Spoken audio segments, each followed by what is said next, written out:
Neste capítulo 4, nós vamos tratar de tipologia textual, os tipos de texto. Quanto aos tipos de texto, há textos que são descritivos, textos narrativos e textos dissertativos. Então vamos ver aqui. Quanto à tipologia, nós temos descrição, narração e dissertação. Descrição consiste em você fazer um retrato verbal. Descrever é despertar no leitor impressões sensoriais, impressões relacionadas com os órgãos do sentido. Então, qual a finalidade da descrição? É despertar no leitor impressões sensoriais, impressões relacionadas com os órgãos do sentido, de modo a formar na mente do leitor ou do ouvinte um retrato verbal do objeto, pessoa, ambiente ou paisagem que você queira descrever. É claro que a descrição não se caracteriza apenas com as impressões visuais, sobretudo com as impressões visuais, por isso se caracteriza como sendo um retrato verbal.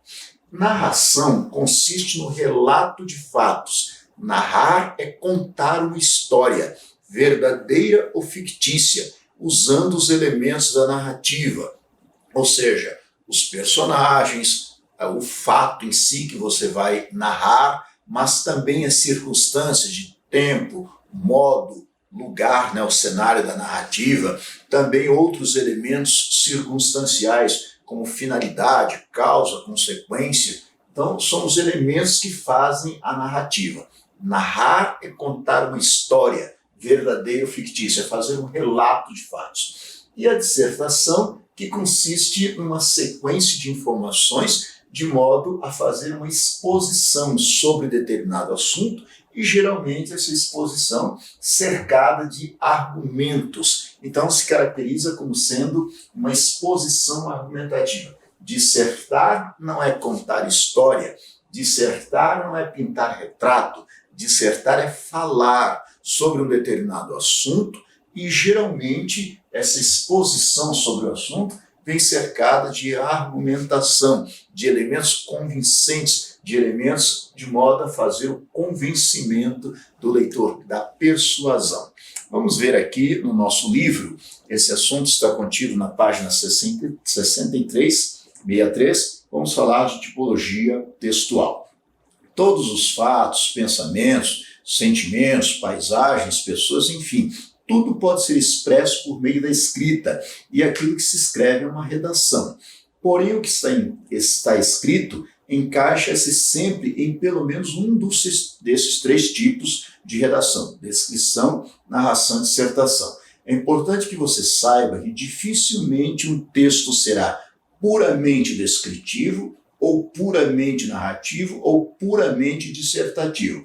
Até que a dissertação é mais independente. Mas, sobretudo, descrição e narração caminham par e passo, estão interrelacionados. Então, descrição, narração e dissertação são os três tipos de texto mais comuns. A dissertação pode ser do tipo expositiva, argumentativa e também injuntiva. Ao estudo dos tipos de texto é que nós damos o nome de tipologia textual. Veja primeiramente os conceitos relacionados com cada uma dessas tipologias textuais: descrição, narração e dissertação. A descrição é o tipo de composição que consiste em uma sequência de pormenores, uma sequência de detalhes que caracterizam um determinado objeto, pessoa, ambiente ou paisagem.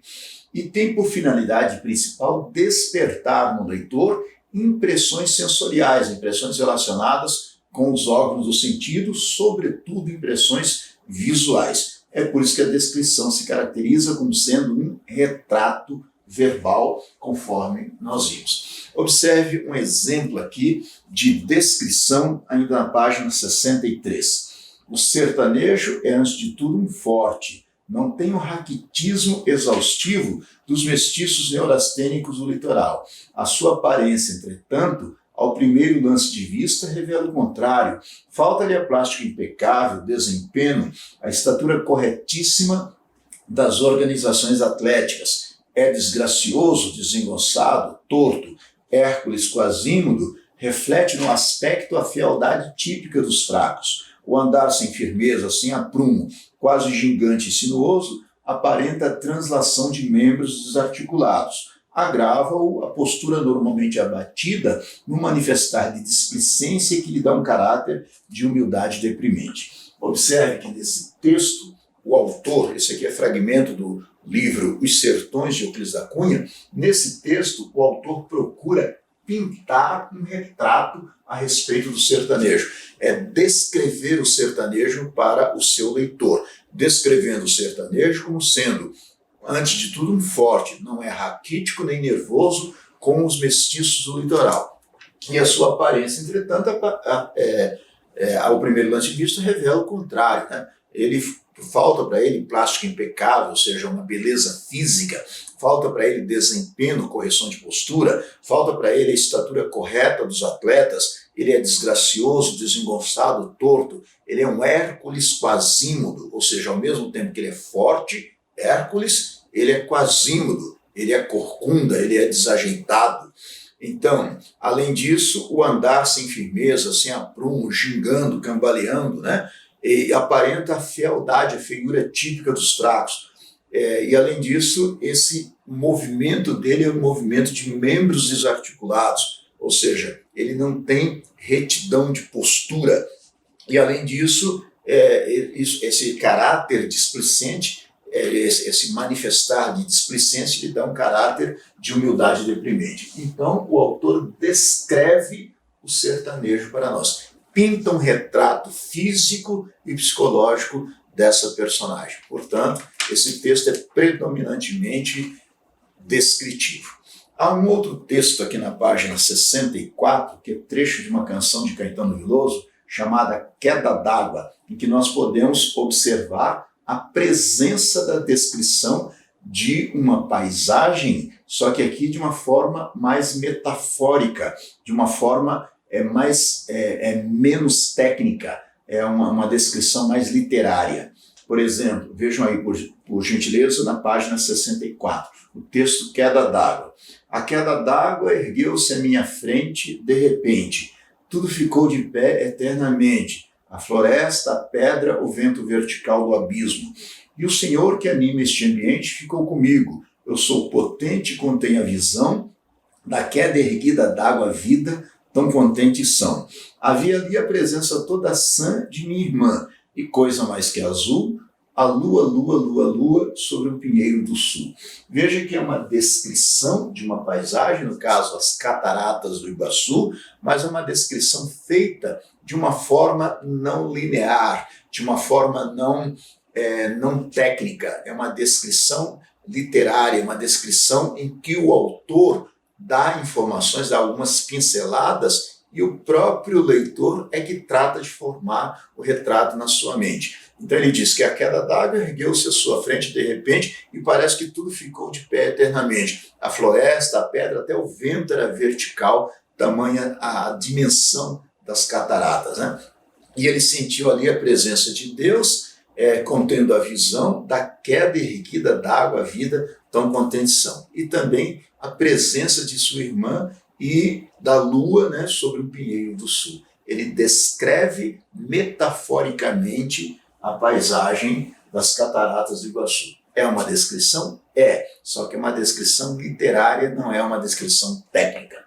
E a narração consiste no relato de fatos. Vamos ver aqui na nossa página 60, na página 66, a narração. Narração consoante nós vimos é a modalidade de redação que consiste em um relato de uma história, que pode ser verdadeira ou fictícia, envolvendo a ação que se desenrola por personagens. Essa ação se apoia em alguns elementos circunstanciais, como tempo, lugar, modo, causa, consequência. Olha um exemplo em que a preocupação do autor foi contar um fato, relatar uma história. Um fragmento de texto do romance Quincas Borba de Machado de Assis. Observe, poucos dias depois morreu. Não morreu súdito nem vencido. Antes de principiar a agonia, que foi curta, pôs a coroa na cabeça. Uma coroa que não era ao menos um chapéu velho ou uma bacia, onde os espectadores palpassem a ilusão. Não, senhor. Ele pegou em nada, levantou nada e cingiu nada. Só ele via a insígnia imperial, pesada de ouro, rútila de brilhantes e outras pedras preciosas. O esforço que fizera para erguer meio corpo não durou muito, o corpo caiu outra vez. O rosto conservou, porventura, uma expressão gloriosa. Guardem a minha coroa, murmurou. Ao vencedor, a cara ficou séria porque a morte é séria. 2 minutos de agonia, um trejeito horrível, e estava assinada a abdicação. Observe que esse texto tem os elementos da narrativa, o fato em si, a história em si, a presença de personagens que movimentam a história, que dão ação ao enredo, e a presença dos elementos circunstanciais. O tempo, quando acontece o fato, o cenário da narrativa, o narrador se posiciona como sendo um narrador, observador, ele não faz parte da história. Então, os elementos da narrativa. A preocupação deste texto é contar uma história para o seu leitor. Portanto, o texto é predominantemente narrativo. A narração também pode ser feita de uma forma não técnica, de uma forma literária e até mesmo em verso. Por exemplo, nesse texto de Carlos Drummond de Andrade, um poema chamado Uma Cidadezinha Qualquer, em que ele diz assim: casas entre bananeiras, mulheres entre laranjeiras, pomar, amor, cantar. Um homem vai devagar, um cachorro vai devagar, um burro vai devagar. Devagar as janelas olham. Eita vida besta, meu Deus. Vejam que a preocupação do autor aqui, ainda que metaforicamente, foi contar o fato de que nas cidades pequenas, num lugarzinho, uma cidadezinha qualquer, a vida passa lentamente, né? Um homem vai devagar, um cachorro vai devagar, um burro vai devagar, nas casas entre bananeiras, nas mulheres entre laranjeiras, pomar, amor, cantar, e as janelas olham devagar. Eita vida besta, meu Deus. Então, a preocupação do texto é narrar um fato, ainda que em pinceladas, ainda que metaforicamente. E a dissertação, por sua vez, consiste em ser uma exposição argumentativa. Dissertar não é contar história, não é pintar retrato. Dissertar é expor informações sobre um assunto, geralmente essa exposição com defesa de pontos de vista, com argumentação. Nós temos exemplos, informações sobre dissertação na página 79 aqui do nosso livro. Então, dissertação é o tipo de redação que consiste, por meio de organizações de palavras, frases e textos, apresentar ideias, desenvolver raciocínio, analisar contextos, dados e fatos. Na dissertação, temos a oportunidade de discutir, de argumentar, de defender nossos pensamentos, utilizando-nos de fundamentação, de justificação, de explicação, de persuasão, apresentação de dados estatísticos, por exemplo. Olha um texto, um fragmento publicado na revista Mídia Saúde a respeito de claustrofobia. Claustrofobia é uma aversão irracional e exagerada a lugares fechados, principalmente de ficar confinado neles. Ao contrário do que alguns pensam, este medo não é frescura de ninguém. Para essas pessoas é angustiante e praticamente impossível ficar alguns segundos em um ambiente fechado, como um elevador, talvez muito mais do que subir a pé 12 andares. A claustrofobia, em geral, surge de repente e nem sempre é fácil encontrar a razão, já que não há uma única causa. Para alguém com essa personalidade, experiências traumáticas em lugares fechados são estopim. A presença de alguém claustrofóbico na família também pode dar início ao que os psicólogos chamam de aprendizagem por modelação.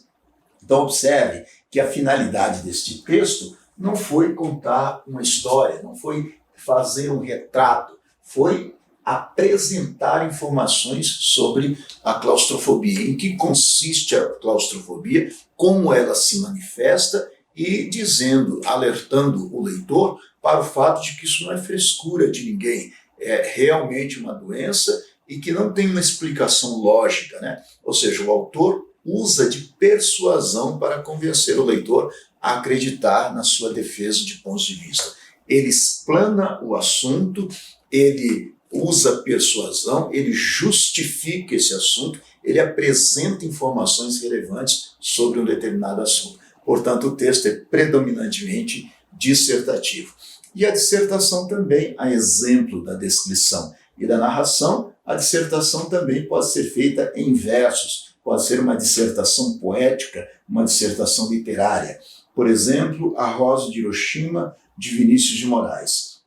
Pensem nas crianças mudas telepáticas, pensem nas meninas cegas inexatas, pensem nas mulheres rotas alteradas, pensem nas feridas como rosas cálidas, mas não se esqueçam da rosa de Hiroshima, a rosa hereditária, a rosa radioativa, estúpida, inválida, a rosa com cirrose, a anti-rosa atômica, sem cor, sem perfume, sem rosa, sem nada. Observe que, apesar de ser um poema, um texto em verso, é um texto predominantemente dissertativo, em que o autor, Vinícius de Moraes, chama a atenção do leitor para as atrocidades da bomba lançada sobre Hiroshima, da bomba atômica, né? Dizendo, antes de fazerem isso, pensem nas consequências, pensem nas crianças mudas telepáticas, as meninas cegas inexatas, as mulheres com suas rotas alteradas, as feridas como rosas cálidas. Então não se esqueçam da rosa de Hiroshima, a rosa radioativa, estúpida, inválida, a rosa com cirrose, a anti-rosa atômica, sem cor, sem perfume, sem rosa, sem nada. Ele usa de uma argumentação para justificar a necessidade que as pessoas têm de pensar nas consequências antes de lançar esse artefato. Portanto, o texto é predominantemente dissertativo. Portanto, é muito importante que você saiba que as três modalidades principais de texto são descrição, narração, dissertação. Descrever é pintar um retrato, usando informações de modo a que você desperte no leitor impressões relacionadas com os órgãos do sentido, impressões sensoriais. Então, descrição é um retrato verbal. A narração, por sua vez, utiliza-se dos elementos da narrativa e tem por finalidade contar uma história, verdadeira ou fictícia, usando esses elementos da narrativa. O fato, os personagens, local, tempo, modo, elementos da narrativa. E a dissertação, por sua vez, que consiste numa exposição de informações sobre um assunto, geralmente usando uma argumentação. Então você expõe ideias sobre um assunto, mas também defende pontos de vista, usa de persuasão.